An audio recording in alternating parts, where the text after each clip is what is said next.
A question that shocked me. Have you ever felt tired of learning English, not because it is hard, but because you feel stupid every time you open your mouth? Maybe you know the words. Maybe you understand the grammar. But when a real person looks at you and waits for your answer, your brain suddenly goes blank. 4 weeks ago, in the United States, I felt exactly like that. And it all started with one simple, honest question that shocked me more than any English test I had ever failed. It was a cold morning. Not movie-style cold, just the quiet American cold weather. Sky looks clean and the air feels sharp. I was standing in a small kitchen, holding a cup of coffee that tasted more like water pretending to be coffee. Someone looked at me and asked, very calmly, very directly, do you actually understand what you're doing here, or are you just trying to survive day by day? No smile. No soft words. Just silence after the question. My first reaction was not to answer. My second reaction was panic. Not because I didn't understand the English, but because I understood it too well. In my culture, people don't ask questions like that. We circle around feelings. We protect faces. We hide confusion behind polite words. But here, in America, the question came straight, like an arrow, and landed exactly where it hurt. If you are learning English, your brain already knows this feeling. Scientists call it cognitive overload. When emotion and language collide, your working memory collapses. You don't forget English. Your brain just prioritizes survival. Basically, your nervous system says, danger first, grammar later. So I smiled. I nodded. And I answered with the safest sentence I knew. I'm still learning. That moment stayed with me. Not because it was painful, but because it was honest. Americans speak directly not to hurt, but to clarify reality. Research in cross-cultural psychology shows that low-context cultures, like the United States, value explicit communication. What is said is what is meant. There is less guessing, less reading between the lines. At first, that feels brutal. But slowly, I began to realize something uncomfortable. Maybe clarity feels rude only when we are used to confusion. During my first weeks in America, I noticed this everywhere. At the grocery store, at school meetings, even in family conversations. People said things like, this doesn't work for me, or I disagree, without raising their voice. No drama. No apology tour. Just information. My English listening skills improved not because people spoke slowly, but because they spoke clearly. Short sentences. Direct meanings. Real emotions. There is a learning principle called comprehensible input. You learn faster when the message is clear, even if the vocabulary is simple. That question in the kitchen was perfect comprehensible input. Simple words. Heavy meaning. And because it mattered to me emotionally, my brain paid attention. That is why learning English through real stories works better than memorizing lists. Your brain remembers what hurts, what heals, and what feels real. Of course, honesty can hurt. That same week, I heard feedback about my accent, my hesitation, my silence. No one meant to be cruel. But my old habits translated honesty into Rejection. This is where many English learners quit. Not because they can't learn, but because they feel exposed. When language removes your emotional armor, you feel naked. And your instinct is to run back to silence. But here is the strange part. After the shock faded, something else appeared. Relief. I no longer had to guess what people thought. I didn't have to analyze tone or hidden meaning. When someone said, "I don't understand you," it was not a judgment.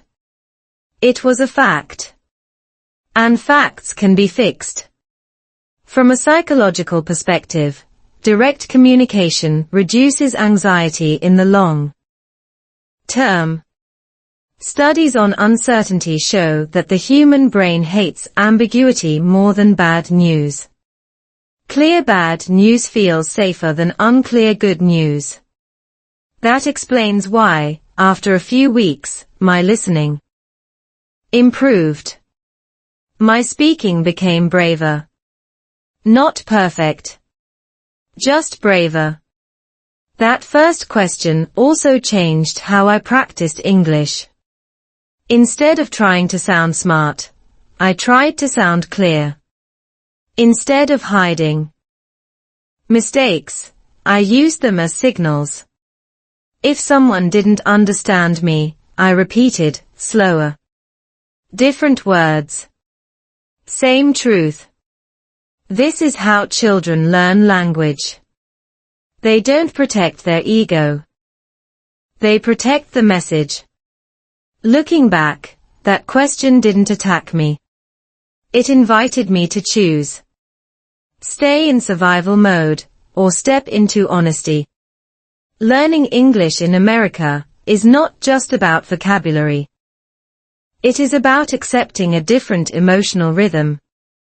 Direct words. Faster feedback. Less guessing. More reality. So if you feel tired, embarrassed, or ready to give up on English, remember this. Maybe the problem is not your ability.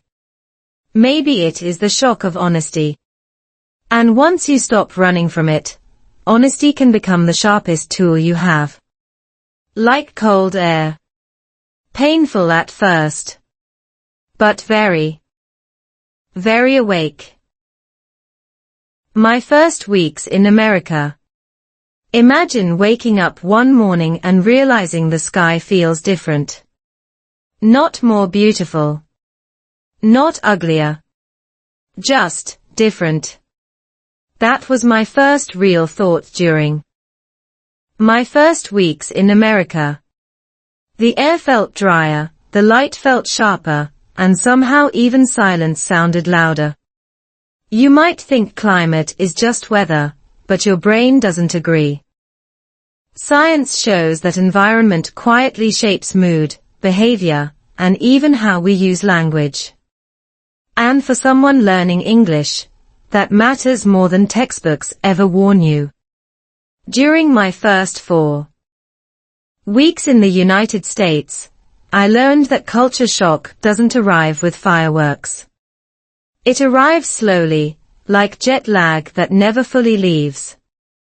In the morning, people moved fast. Coffee in one hand.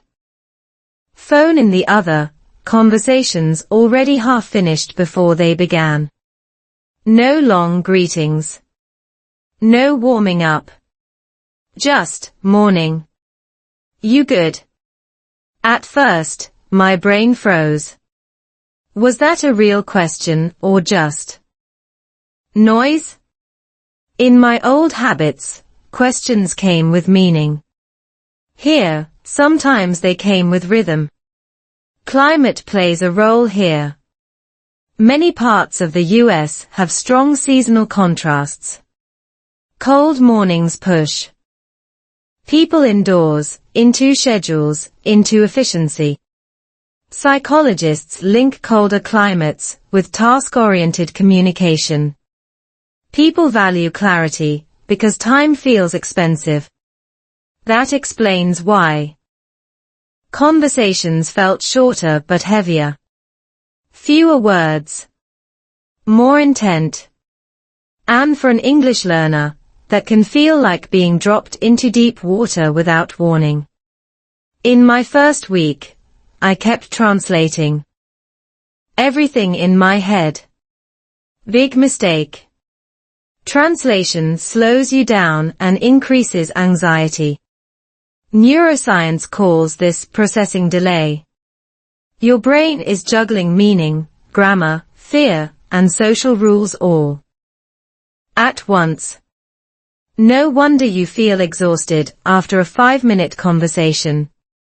I remember standing in line at a store, rehearsing one sentence again and again. When my turn came, the cashier changed the question. My prepared sentence collapsed like a bad tent. Culturally, Americans value independence early. Children are encouraged to speak up, express opinions, and say no without guilt. This shows in adult conversations. People expect you to state needs clearly. Silence is often interpreted as agreement or confusion, not politeness.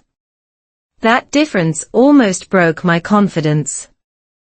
Back home, silence meant respect. Here, silence meant you had nothing to say. But something interesting happened in week 2. My listening improved without effort. Why? Repetition in real life. The same phrases appeared everywhere. That makes sense. I get it. Let me be honest. These are not advanced English sentences. But they carry cultural weight. When someone says, "Let me be honest," they are preparing you emotionally, not linguistically. Once I understood that, conversations felt less threatening. There is a learning theory called situated learning. You learn best when language is tied to real situations, not abstract drills. My brain started associating English sounds with emotions, places, and faces. English was no longer a subject. It was weather. It was coffee. It was awkward silence. And that made it stick. Of course, there were moments of loneliness. In the evenings, when the sky turned orange too early and the house felt too quiet, doubts returned. Was I really improving? Or just surviving? Many English learners quit during this phase. Motivation drops when progress feels invisible. But science says progress often happens underground first, like roots before leaves. Listening improves before speaking. Understanding improves before confidence. I tested this one evening by replaying a short conversation in my head. 4 weeks ago, I would have missed half of it. Now, I understood the intention, even when I missed a word. That is a huge step. Comprehension does not require perfection. It requires context. American communication gives you context fast, if you stop expecting softness. Another cultural difference surprised me: feedback. People corrected me casually. Not with red pens. With faces. A slight pause. A rephrased sentence. At first, it hurt. Then I realized correction here is cooperation. Linguists say immediate feedback accelerates language acquisition. Delayed correction protects feelings but slows learning. America chooses speed. Slowly, I adjusted my strategy. I stopped chasing complex vocabulary. I focused on tone, timing, and intention. Short sentences. Clear verbs. Honest reactions. When I didn't understand, I said, "Can you say that again, slowly?" And the world didn't end. In fact, people respected it. By the end of week 4, America still felt strange, but less hostile. Climate, culture, and language began to align. Direct speech no longer felt like attack. It felt like weather, sometimes cold, sometimes refreshing, always real. And my English practice stopped feeling like punishment. It became participation. If you are listening to this while feeling lost in your own English journey, remember this. The first weeks are not about fluency. They are about recalibration. Your brain is learning a new climate, emotionally and linguistically. Give it time. Give it reality. And don't confuse discomfort with failure. Because sometimes the language isn't hard. It's just honest. Why Americans speak so directly. Have you ever noticed that some sentences don't sound rude until your feelings translate them that way? That was my biggest confusion in America. People spoke plainly, sometimes bluntly, and my emotions kept whispering, "They don't like you." But slowly, reality corrected me. Directness here is not aggression. It is efficiency with a social license. An understanding that changed not only my English, but how I listened to people. In my third week, I started paying attention not to the words, but to the patterns. Americans often begin with the point, not the background. I disagree. This won't work. We need to change this. In many cultures, those sentences would be wrapped in apologies and explanations. Here, they stand alone. Psychologists call this a low-context communication style. The meaning is in the sentence itself, not hidden behind tone or relationship history. At first, my brain rejected this style. It felt emotionally unsafe. When you grow up learning to protect harmony, directness feels like conflict. But neuroscience explains why Americans prefer it. The human brain consumes less energy when information is explicit. Less guessing means less stress. Over time, direct communication actually reduces emotional fatigue. I tested this idea in daily life.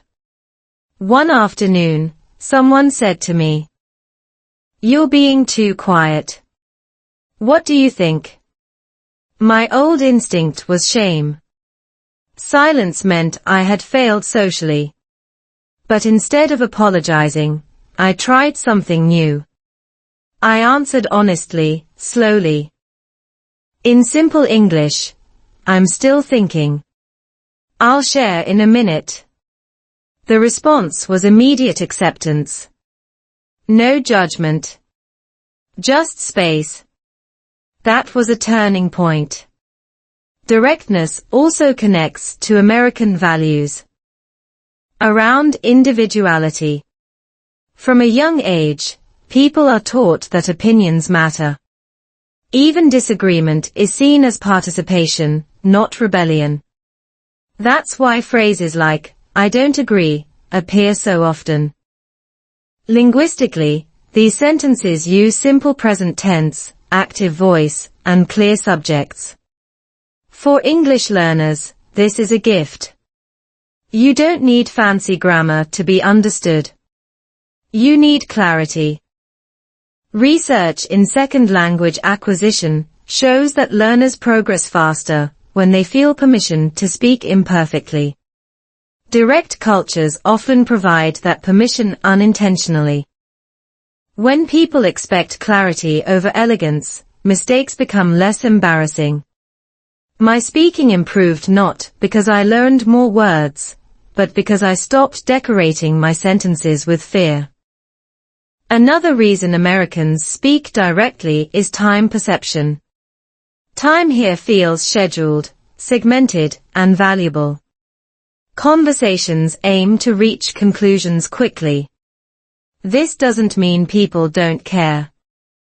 It means they show care by respecting time. Once I understood this, short replies stopped feeling cold. They felt focused. Of course, directness can hurt when emotional context is ignored. I experienced that too. A comment about my communication style landed heavily one evening. But instead of replaying it endlessly, I asked a follow-up question. Can you explain what you mean? That question transformed discomfort into dialogue. Direct cultures reward clarification. From a learning perspective, this is powerful. Asking for clarification increases input quality. You receive language adjusted to your level, also known as negotiated input. This is one of the strongest predictors of language improvement. In other words, directness creates better learning. Conditions, if you step into it instead of running away. I also noticed something subtle. Americans often separate message from person. Criticizing an idea does not mean rejecting the individual. This distinction is hard for learners who attach self-worth to language ability. But once you separate yourself from your sentences, feedback becomes information, not identity. By the end of week 3, I stopped translating directness as danger. I translated it as honesty with structure. When someone spoke plainly, I listened for intention, not tone. This reduced misunderstandings and improved my listening accuracy. Emotional noise dropped. Meaning surfaced. So why do Americans speak directly? Because their culture trains them to value clarity, efficiency, and individual expression. It's not perfect. It can bruise softer expectations. But it also creates space for real understanding. If you are learning English and feel hurt by direct words, pause before judging yourself. Ask this instead. Is this information, or is this rejection?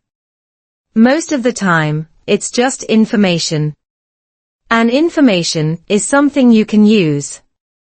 In the end, direct speech didn't make me smaller. It made my English simpler, my listening sharper, and my confidence quieter but stronger. And that's when learning stopped feeling like a performance and started feeling like communication. When honesty feels like a knife. Have you ever been cut by a sentence that wasn't meant to be sharp? Not shouted. Not angry. Just clean, direct, and perfectly placed. That was how honesty felt to me in my 4th week in America. Like a knife that didn't wave around dramatically, but still left a mark, because it went straight in. And the strange part was this. The person holding the knife wasn't trying to hurt me. They were trying to help. The moment happened on an ordinary afternoon. No big argument. No emotional build-up. Someone listened to me explain an idea in English, slowly, carefully, choosing every word like it might explode. When I finished, they paused and said, "I think you're hiding behind careful English because you're afraid to be wrong." Then silence. No smile. No soft landing. My chest tightened. My brain reacted before logic could catch up. Shame. Defensiveness. The old urge to disappear. If you've ever learned a language as an adult, you know this reaction. Psychologists call it ego threat. When language is tied to identity, feedback feels personal, even when it's accurate. Your nervous system doesn't care about intention. It cares about safety. For the rest of that day, the sentence replayed in my head. Hiding. Afraid. Wrong. Each word heavier than it needed to be. This is where honesty hurts most, not because it is cruel, but because it is precise. Vague criticism is easy to ignore. Specific truth forces you to look. Here's the science part most people don't talk about. The brain processes social pain in the same regions as physical pain. That's why honest words can feel like an actual wound. But neuroscience also shows something hopeful. When pain is paired with meaning, the brain adapts. Instead of shuts down. Pain without meaning breaks you. Pain with meaning teaches you. That night, I asked myself an uncomfortable question. Was I really being careful with English? Or was I being afraid? The answer wasn't flattering. I was avoiding mistakes. I was choosing safe sentences over real ones. I wasn't communicating. I was performing survival. In many cultures, people protect learners by softening feedback. It feels kind. But research in learning psychology shows that overprotection slows growth. You improve fastest when feedback is clear, timely, and honest. America leans heavily toward that model. Sometimes too heavily. But the advantage is speed. The next day, I tried something different. In a conversation, I spoke before my sentence felt perfect. I used simple words. I let my grammar wobble. And when I made a mistake, I didn't apologize immediately. I paused. I corrected myself. The response surprised me. People leaned in. Not away. My message mattered more than my accuracy. That's when the knife stopped feeling like a weapon and started feeling like a tool. Honesty cuts, yes, but it also removes what doesn't work. Surgeons don't cut to hurt. They cut to heal. But healing still stings. Emotionally, this shift took effort. I had to retrain my inner translator. Instead of translating honesty as, "You are not good enough," I translated it as, "Here is what works better." This is a cognitive skill called reframing. It doesn't deny pain. It gives it direction. I also noticed a pattern. Americans rarely revisit honest moments with emotional drama. They say the thing. Then they move on. No grudges. No silent punishment. That taught me something important about communication here. The honesty moment is not the relationship. It's just a moment. For English learners, this is crucial. If you carry every correction like a personal failure, your motivation will collapse. But if you treat correction as navigation, your confidence grows. Language learning is not about being right. It's about being understood. By the end of that week, I felt tougher, not hardened, but clearer.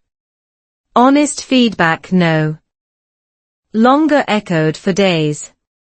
It landed, taught me something, and left.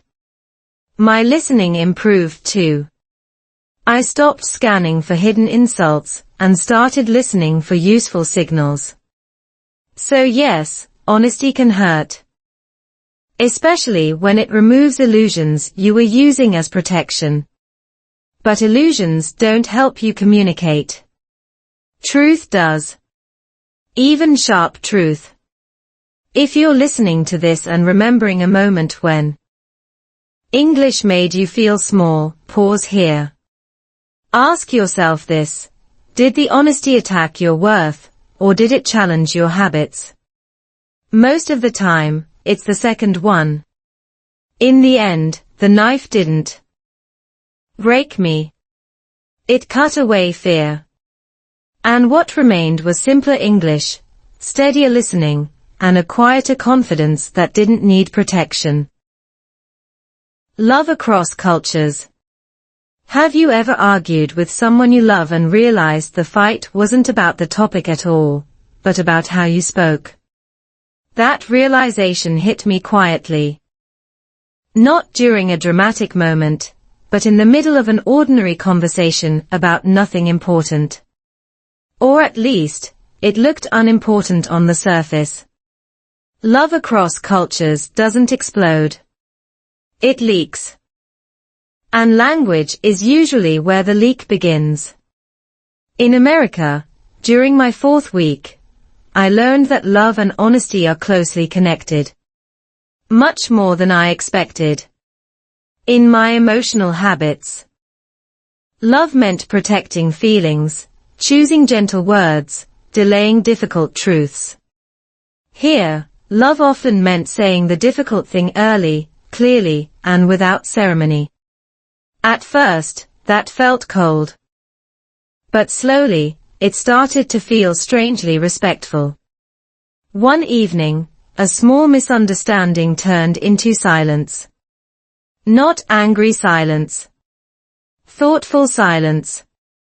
The kind that makes you replay every sentence in your head. When the conversation resumed, the words came directly. I don't feel close when you avoid saying what you really think. No accusation. No raised voice. Just truth, placed on the table. Like an object you're supposed to look at together. My emotional reflex screamed, danger. Love, in my old logic, softened criticism. But psychology tells a different story. Studies on relationship communication show that couples who express dissatisfaction early and clearly build stronger long-term trust. Avoidance feels kind in the moment, but it creates distance over time. Directness can feel harsh, but it reduces emotional guessing. Guessing is exhausting. Language made this harder. English was not my emotional native land. When feelings get complex, your second language feels smaller. You reach for safe sentences, not honest ones. This creates a gap. The other person feels distance, not because you don't care, but because your language can't fully carry your care yet. That's when I realized something important for English learners in relationships. You don't need poetic English to be emotionally present. You need simple, honest sentences. I'm confused. I feel hurt. I need time. These are not advanced expressions. But they are emotionally fluent. In American culture, emotional directness is often seen as maturity. Saying what you feel without blaming shows self-awareness. This aligns with psychological models of assertive communication. Assertive does not mean aggressive. It means expressing needs while respecting the other person's autonomy. And English, especially American English, is built for that style. Short sentences. Clear subjects. Strong verbs. At first, I struggled. My instinct was to explain everything. Long background stories. Emotional cushioning. But the response taught me something new. The more I explained, the less clear I became. When I shortened my sentences, understanding increased. Love didn't need decoration. It needed accuracy. There was a moment when honesty almost ended everything. A truth spoken too quickly, without emotional timing. This is where directness can fail. Honesty without empathy becomes sharp again. Cultural intelligence matters. Direct cultures still require emotional awareness. Clarity is powerful, but timing is the handle of the knife. We slowed down. We learned each other's rhythms. I practiced saying difficult things earlier, but softer. They practiced listening for meaning beyond my imperfect English. That mutual adjustment is what cross-cultural love really looks like. Not agreement. Calibration. From a learning perspective, this emotional intensity accelerated my English. Emotional memory strengthens language retention. Words spoken during meaningful moments stick longer. I remembered phrases from difficult conversations more clearly than anything I studied. English became personal, not academic. I also noticed something freeing. Direct honesty reduced passive resentment. Small issues didn't pile up. When something felt wrong, it was named. That reduced anxiety. Emotional safety increased. Ironically, directness created more gentleness over time.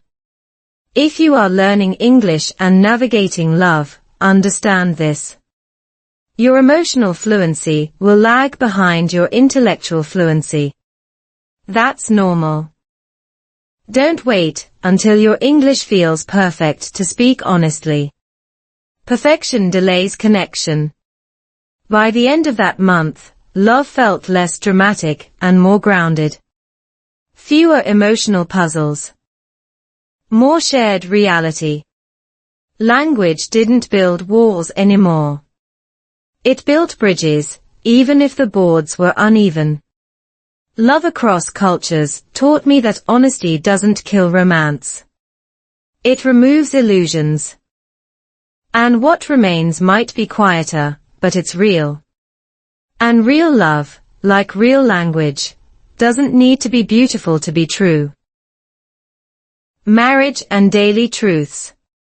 Marriage doesn't collapse because of big secrets. It bends under small, daily truths that no one wants to say out loud. That was my quiet discovery in America. Not from a dramatic argument, but from the repetition of ordinary honesty. The kind that shows up every morning, sits at the kitchen table, and asks to be acknowledged before coffee. In my old understanding, marriage meant endurance. You tolerated discomfort. You chose peace over precision. If something bothered you, you waited until it either disappeared or exploded.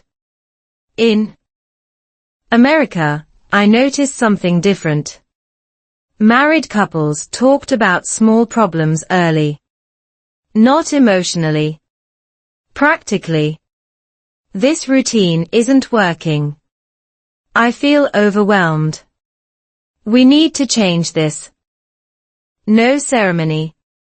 No guilt. Just maintenance. At first, this shocked me more than direct speech in public. Marriage, in my mind, was sacred space, protected from bluntness. But psychology suggests otherwise. Research on long-term relationships shows that unresolved micro-conflicts create chronic stress. Small frustrations activate the nervous system repeatedly. Over time, this erodes connection more than one big fight ever could. Language plays a critical role here. In English, especially American English, daily truths are often expressed with simple present tense. I feel tired. I need help. This bothers me. These sentences don't accuse. They inform. For an English learner, this is powerful. You don't need emotional vocabulary fireworks. You need clarity and timing. One morning, something small happened. A routine misunderstanding. In my old pattern, I would have swallowed it. In America, that swallowing felt heavier. So I tried something new. In slow, imperfect English, I said, I feel stressed when plans change suddenly. My voice was calm. My grammar wasn't perfect. The result surprised me.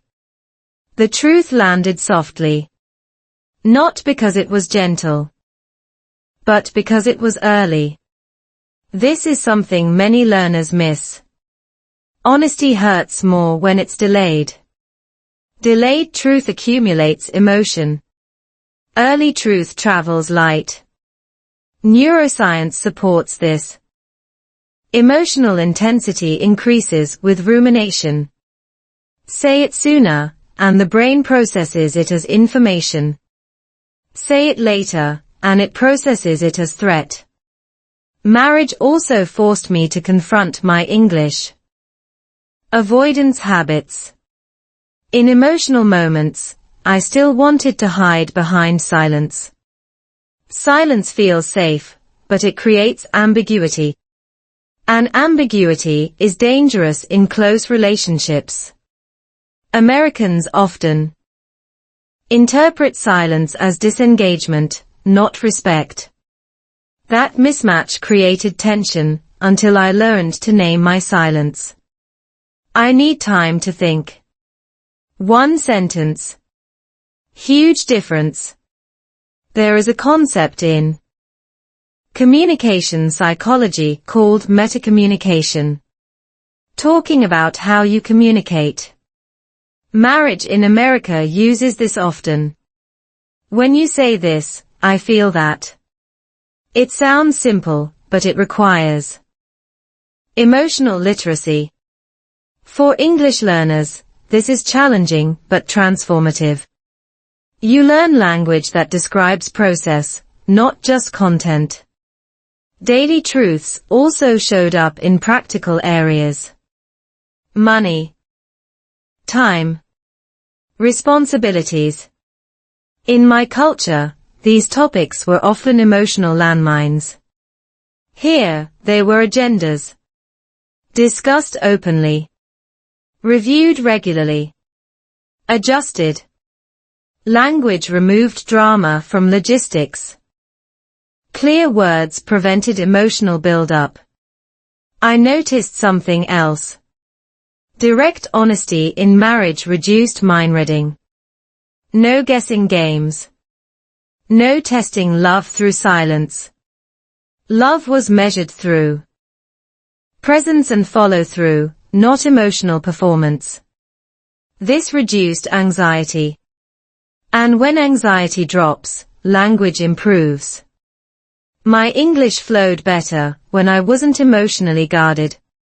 There were failures, of course. Moments when honesty came out too blunt. Tone matters. Directness without warmth feels mechanical. Marriage taught me that honesty needs a human wrapper. Eye contact. Timing. Pauses. Even in a direct culture, delivery shapes impact. From a learning standpoint, marriage became my most intense English classroom. Vocabulary tied to feelings. Listening under emotional pressure. Speaking without scripts. This kind of practice rewires your brain faster than any app. Because the stakes are real. I also learned that honesty in marriage is not about winning.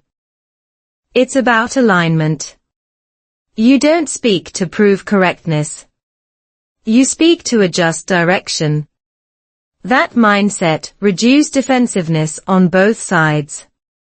Language stopped being a weapon and became a tool. By the end of those weeks, marriage felt less fragile and more resilient. Not because we avoided truth, but because we practiced it daily. Small truths. Early truths. Simple truths. If you are learning English and married, or hope to be, remember this. Fluency is not about sounding native. It's about being clear when it matters. Love doesn't need perfect grammar. It needs presence and courage. Daily honesty didn't weaken marriage. It strengthened it quietly. Like exercise for trust. Slightly uncomfortable. Repetitive. Effective. Family conversations in America. Have you ever watched parents talk to their children and felt slightly uncomfortable, even when nothing bad was happening? That was me in America. Not because the words were harsh, but because they were honest in a way I wasn't used to seeing inside a family. Family conversations here didn't hide behind hierarchy or silence. They moved openly. Sometimes awkwardly, but rarely invisibly. During my first month, I observed how American families talk at dinner tables, in cars, and even in public spaces. Children were asked questions adults would normally answer for them. What do you think? How did that make you feel? What do you want to do next time? These weren't performance questions. They were real. And the answers mattered. In my old mental model, family communication prioritized obedience and emotional protection. Adults filtered reality. Children received a softened version. In America, I saw something different. Reality was introduced early, with guidance instead of shielding. Psychologists call this emotional coaching. Parents help children label emotions and express them clearly, rather than suppress them. Language is central to this. American families encourage verbal expression as a form of emotional regulation. When a child says, "I'm angry," instead of acting out, the nervous system calms faster. Research shows that naming emotions reduces their intensity. Words don't create feelings. They organize them. For an English learner, this was eye-opening. Children used simple sentences to express complex inner states. No fancy vocabulary. Just clarity. That's not fair. I feel left out. I don't like that. These sentences are short, but emotionally powerful. And they are socially accepted. At first, I misread this openness as disrespect. Children disagreed openly. They negotiated. They explained themselves. But I noticed something important. Respect here wasn't silence. It was participation. Children were taught that their voice mattered, but so did responsibility. Direct speech came with accountability. This family style also shaped adult communication. People who grew up expressing themselves clearly as children don't fear honest conversations later. They don't associate truth with punishment. That's why directness in American adults often feels emotionally neutral. It's practiced early. I tested this insight in my own English practice.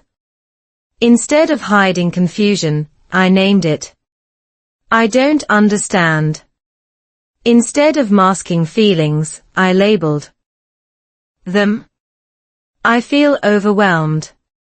The result was surprising. Conversations became easier. People responded with patience, not judgment. Family conversations also revealed how culture shapes listening. Parents listened fully, even when disagreeing. Interruptions were rare. Silence wasn't punishment. It was processing. This taught me an important listening skill. You don't have to respond immediately. You can pause. In American English, a thoughtful pause is acceptable, even respectful. There was a moment that stayed with me. A child made a mistake and admitted it directly. No excuses. No emotional drama.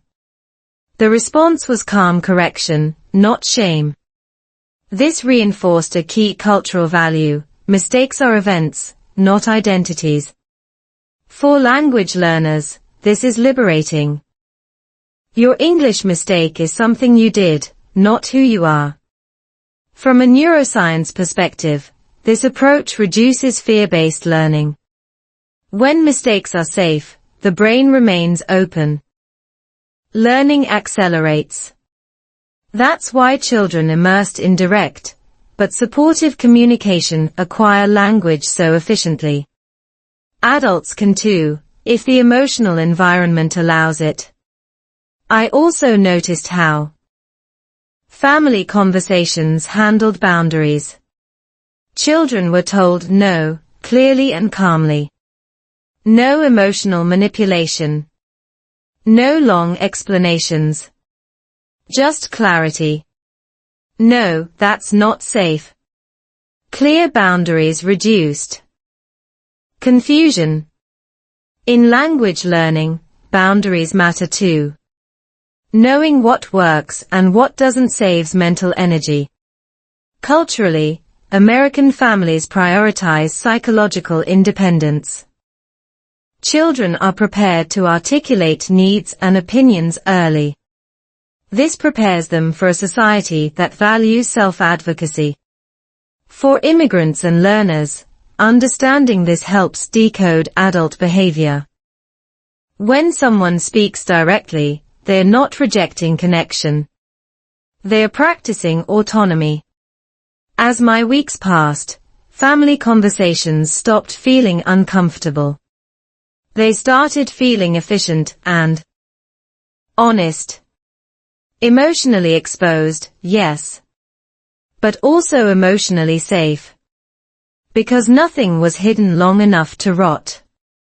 If you are learning English and feel intimidated by direct conversations, remember this. Many Americans learned this style at the dinner table, long before the workplace. It's not personal. It's practiced. Family conversations taught me that language is not just communication. It's emotional training. And when honesty is normal at home, clarity becomes normal everywhere else. By the end of that month, I understood something quietly powerful. Directness in America doesn't start in offices or classrooms. It starts in families, with simple sentences, honest feelings, and the belief that saying the truth out loud is safer than hiding it. Climate, mood, and language. Have you ever noticed that your words change when the weather changes, even if you don't realize it? I didn't believe that climate could shape language. Until I lived through my first weeks in America. Not just temperature, but light, wind, distance, and silence. The environment didn't only affect my mood. It quietly changed how people spoke, listened, and even how directly they expressed truth. In the region where I stayed, the days could feel emotionally sharp. Cold mornings pushed people indoors. Bright afternoons created clean shadows. Even the air felt less forgiving. Psychologists have long studied how climate influences behavior. Colder, more variable climates tend to encourage planning, structure, and direct communication. When survival historically depended on preparation, clarity became a social skill.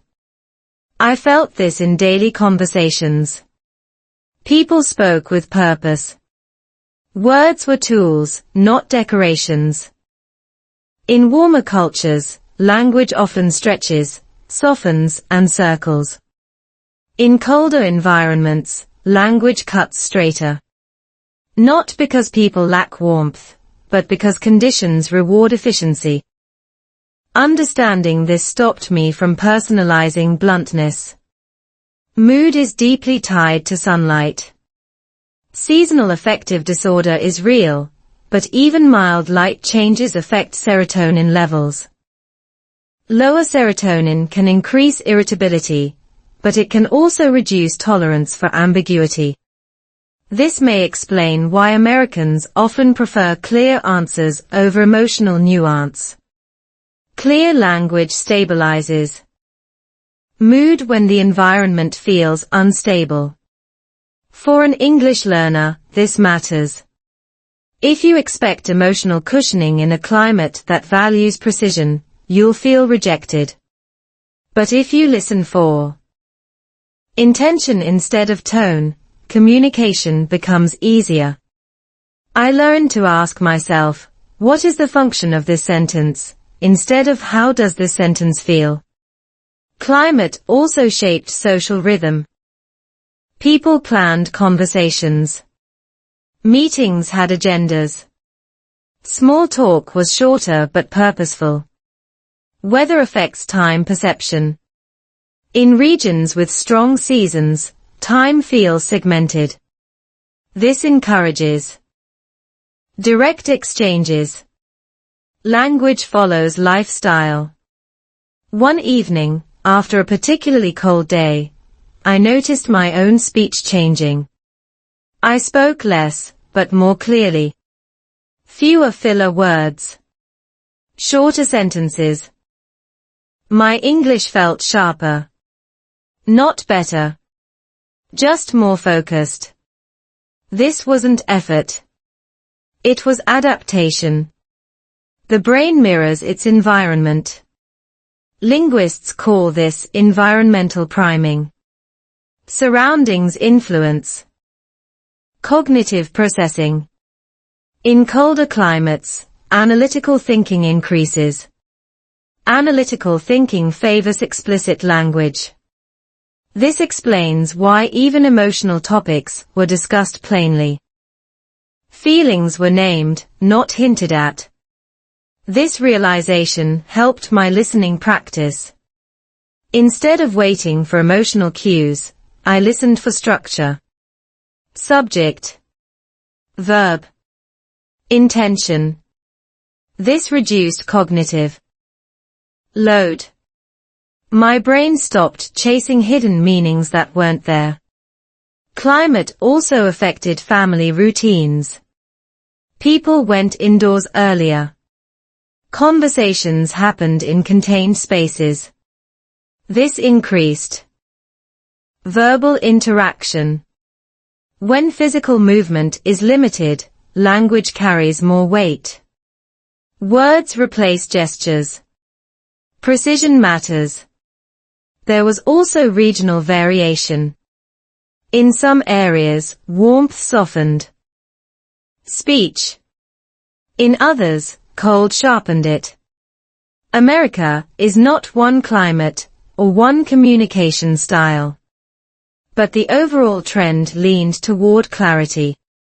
For learners, this means flexibility. Don't assume one tone fits all regions. Adapt. Observe. Let the environment teach you how people speak. Language is not abstract. It's contextual. From a scientific perspective, adaptation is learning. The brain adjusts patterns based on feedback. When direct language works, the brain repeats it. When indirect language creates confusion, it fades. Over time, my English aligned with the environment without conscious effort. I stopped forcing politeness formulas that didn't belong. I started matching energy. Calm. Clear. Present. This improved not only communication, but emotional balance. When language fits the climate, you stop fighting the air. If you're practicing English and feel emotionally off, check the environment. Are you tired? Cold? Overstimulated? These factors affect language processing. Be kind to your brain. Adjust expectations. By the end of those weeks, I understood something subtle. Climate doesn't just change how people dress or move. It changes how they speak truth.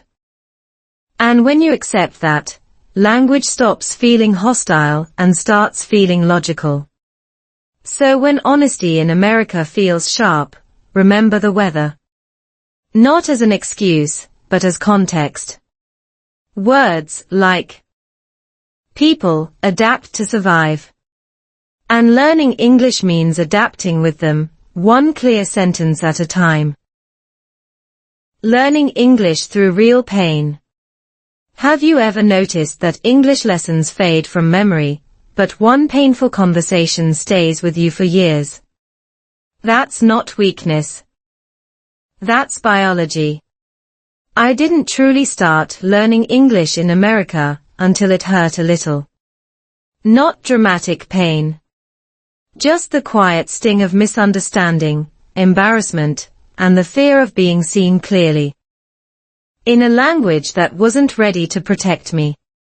In my 9th realization, I understood something uncomfortable. Real progress began when English stopped being safe. Textbooks never warned me about this. Apps promised comfort, control, repetition. Real life offered exposure.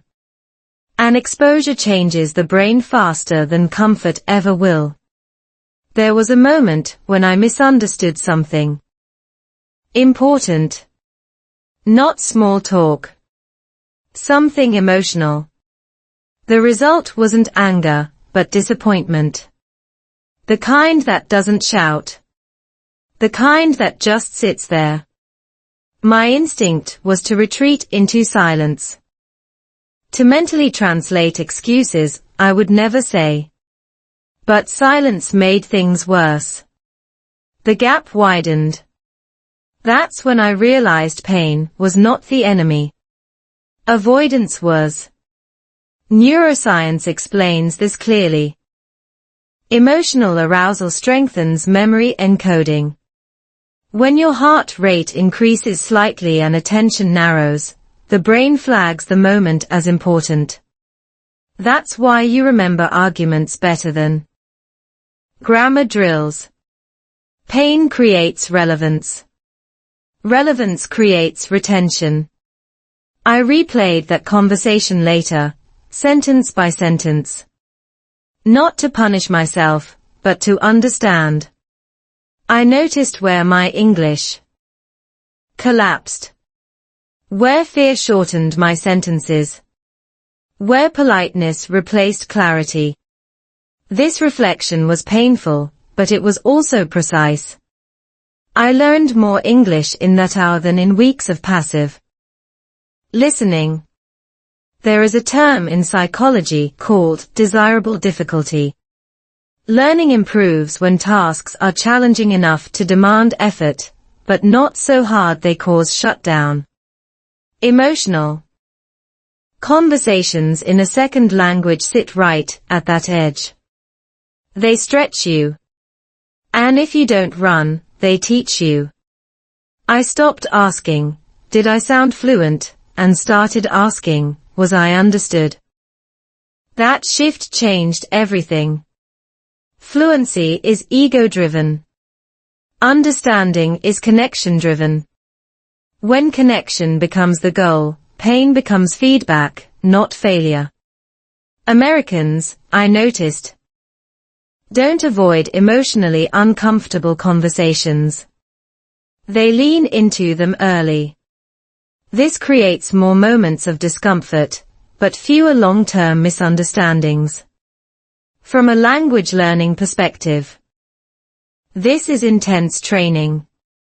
You are forced to listen carefully, to clarify, to restate.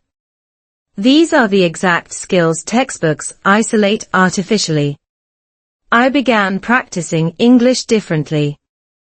I didn't choose easy conversations anymore. I chose real ones. I talked when I felt nervous. I asked questions when I felt stupid. Each time, the pain was smaller. The learning was bigger. There's also something important about self-compassion here. Pain without kindness leads to shutdown. Pain with curiosity leads to growth. When I made mistakes, I stopped labeling them as bad. English. I labeled them as data. Data tells you where to adjust.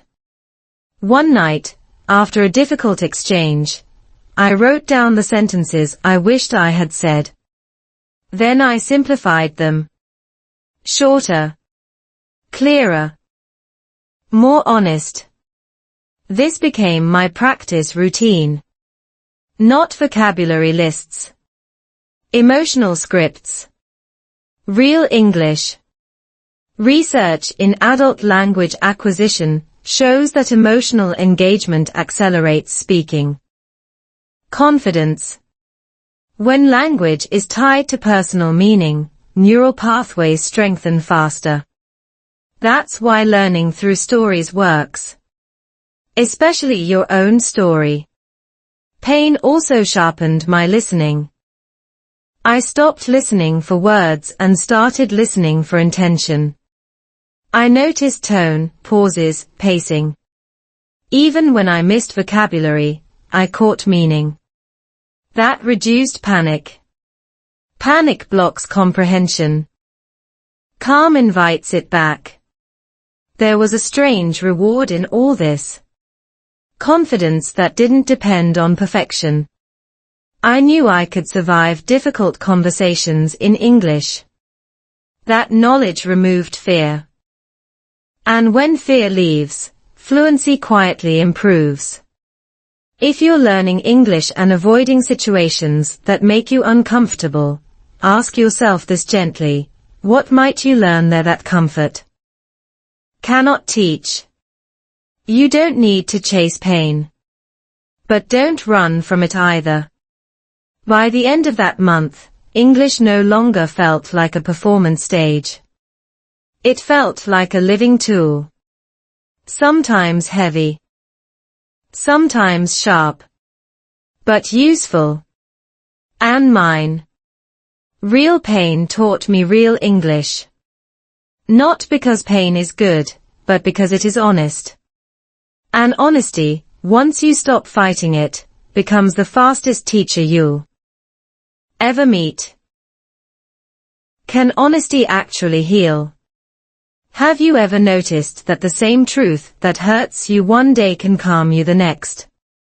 That question followed me quietly during my last weeks in America.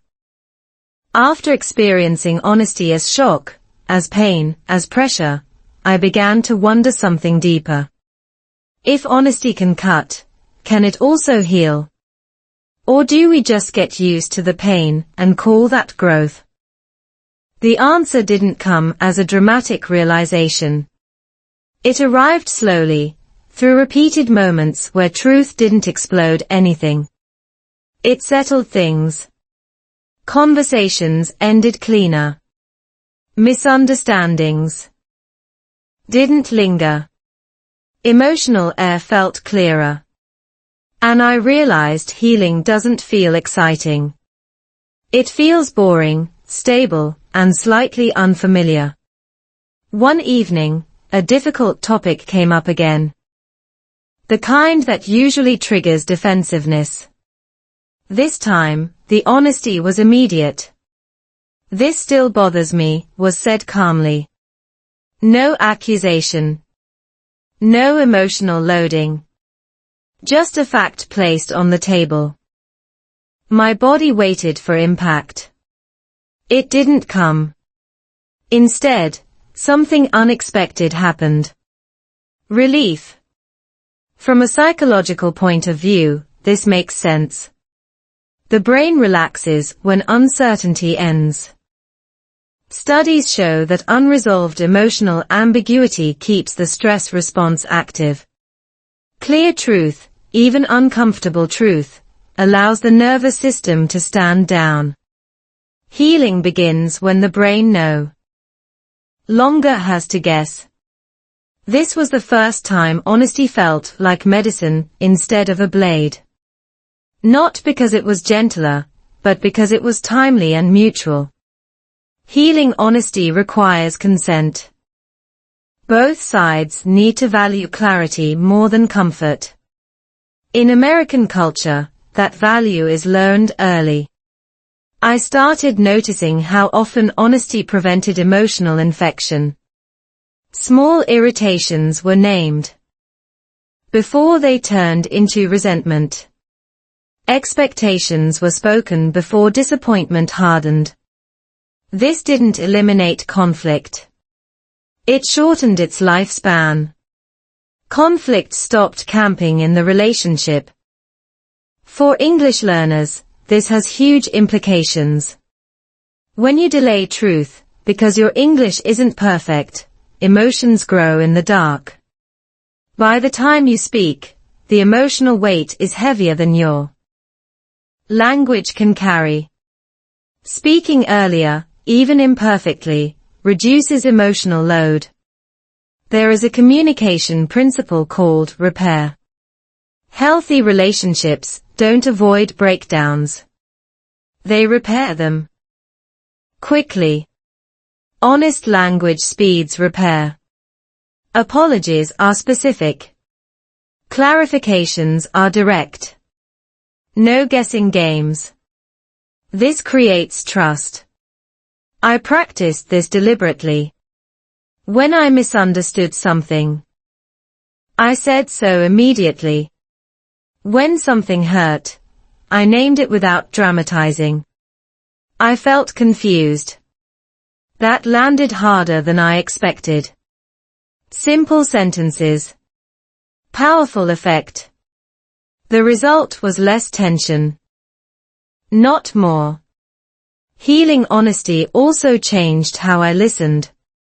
I stopped listening to defend. I listened to understand. Because when honesty is normal, listening doesn't feel like a threat. It feels like alignment work. Two people adjusting their maps. From a neuroscience perspective, this aligns with the concept of predictive safety.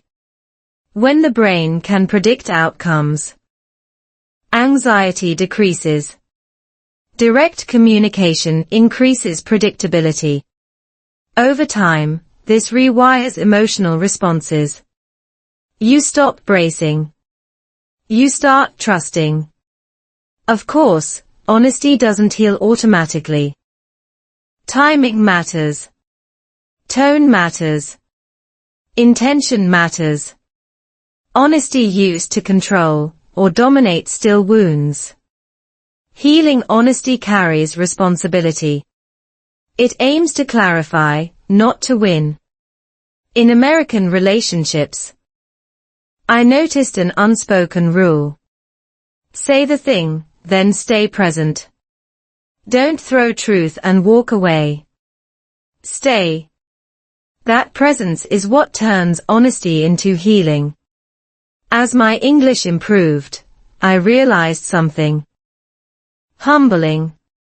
My fear of honesty wasn't about language. It was about vulnerability.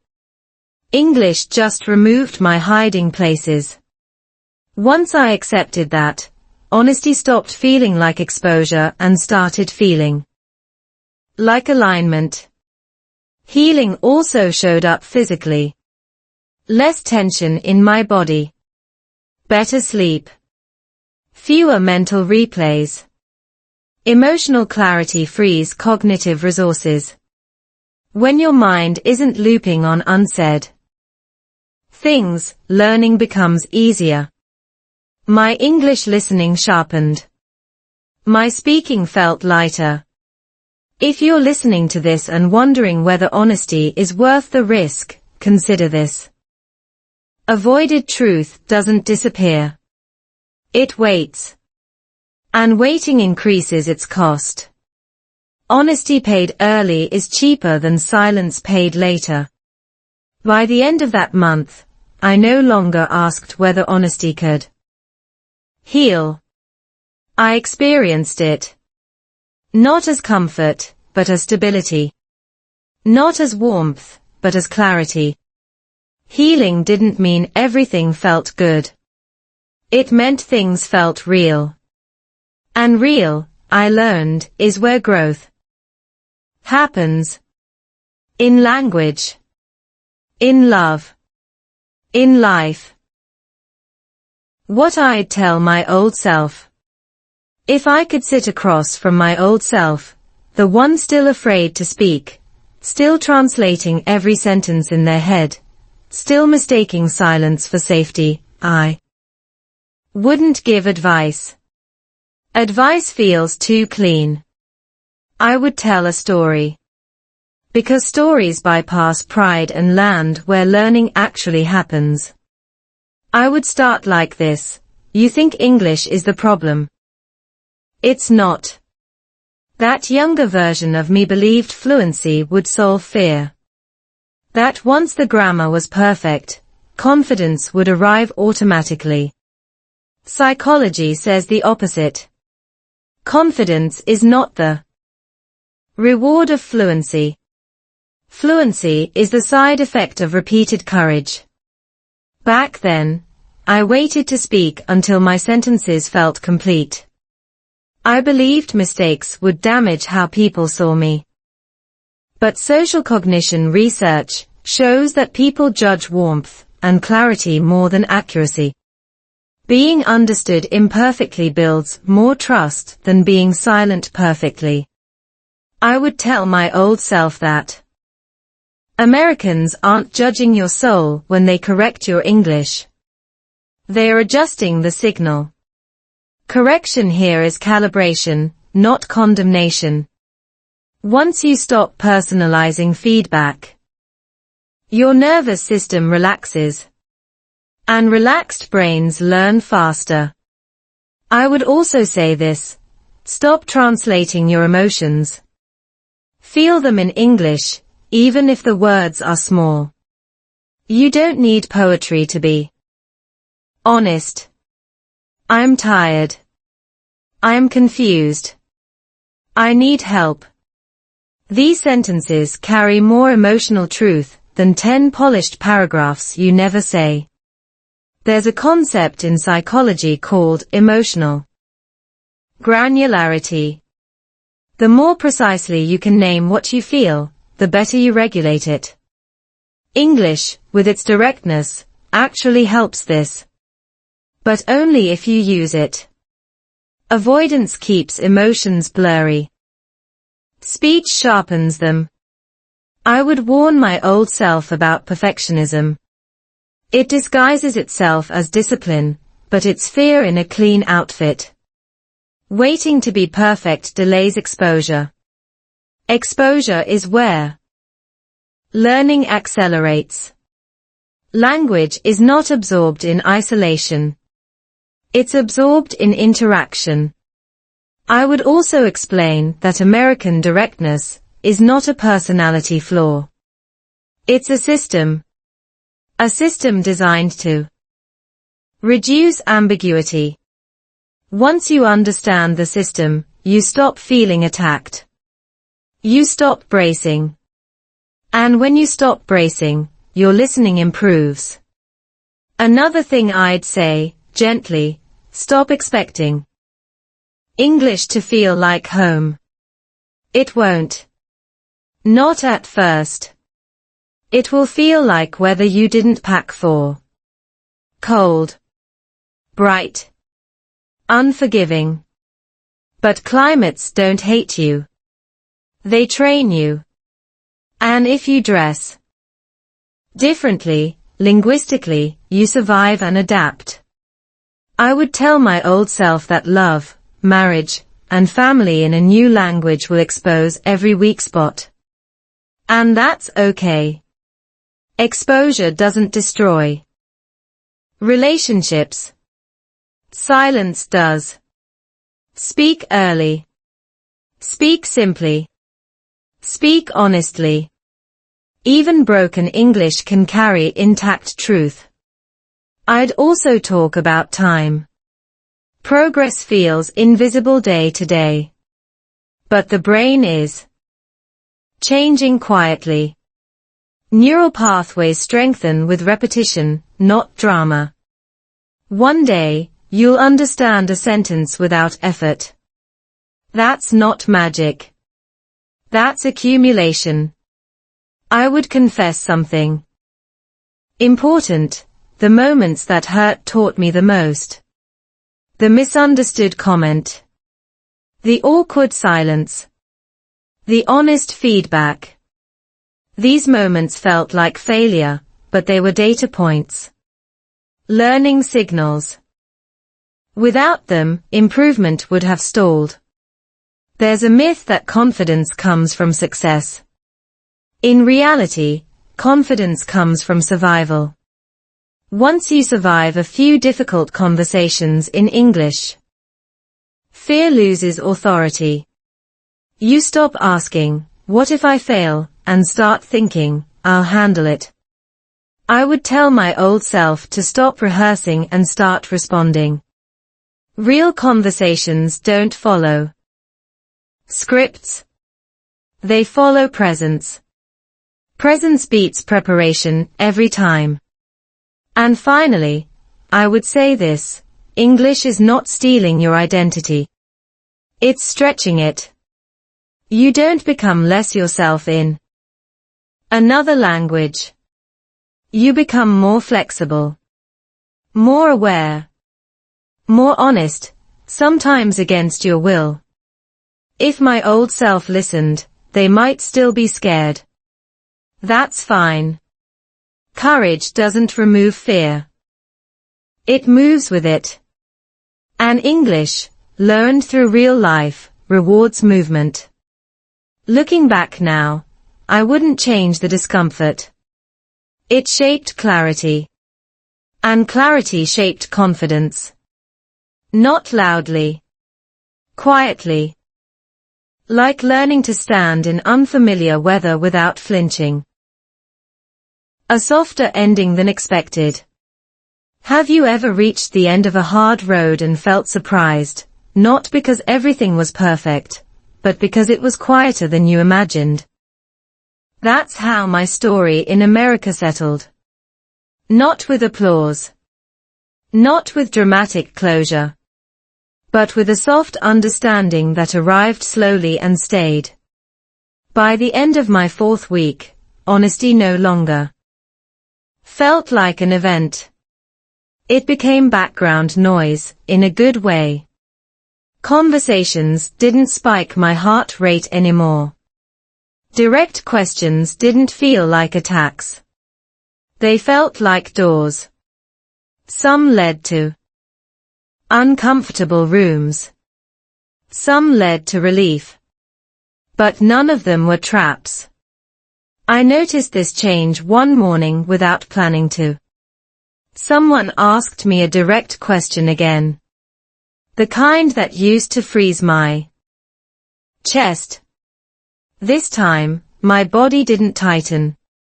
My brain didn't scramble for armor. I answered slowly, honestly, in simple English. And when I finished, nothing collapsed. Life continued.